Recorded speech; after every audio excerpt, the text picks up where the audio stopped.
everybody, this is Puja Sinojia. I hope you all are studying well. आज के इस video में मैं आपको और एक ट्रिक बताने वाली हूँ जिसकी वजह से आपकी स्टडी बहुत आसान हो जाएगी.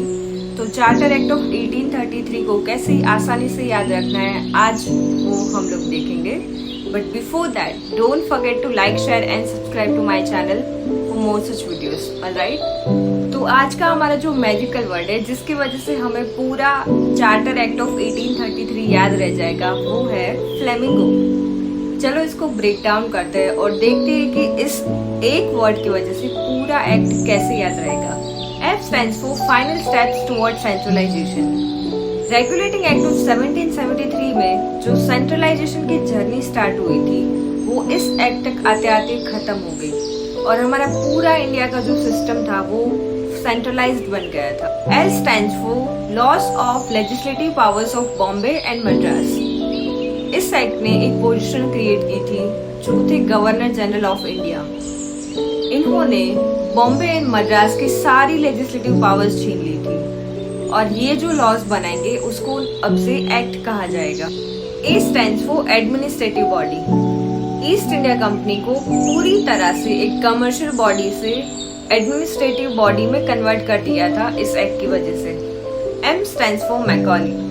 फर्स्ट टाइम इंडिया की एक लॉ कमीशन एस्टैब्लिश हुई थी टू कोडिफाई इंडियन लॉज. इसके जो चेयरमैन थे वो थे Lord मैकॉली. IN stands for Indian Territories.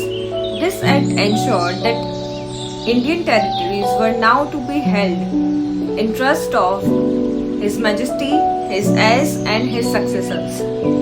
G means Governor General of India. Governor general of India ने अब से रिप्लेस कर दिया था गवर्नर जनरल ऑफ बंगाल को और lord William Bentinck became the first governor general of India. O stands for open competition. इस act ने एक अटेम्प्ट किया था कि ओपन कंपटीशन इंट्रोड्यूस करते to recruit civil servants, but court of director से इतना ऑपोजिशन आया कि ये इस एक्ट में रियलिटी नहीं बन पाया. I hope you like this trick और आपको इस एक्ट को याद करने में बहुत आसानी होगी अब से.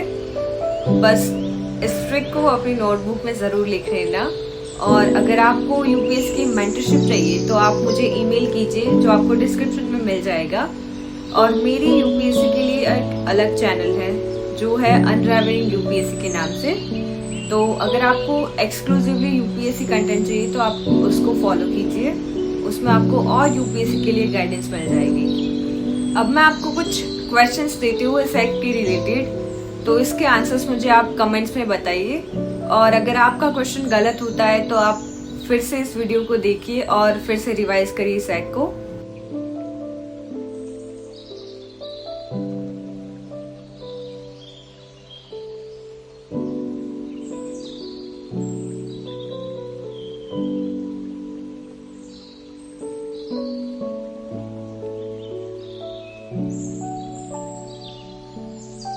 आई होप कि आपने सारे क्वेश्चंस के आंसर सही दिए हैं.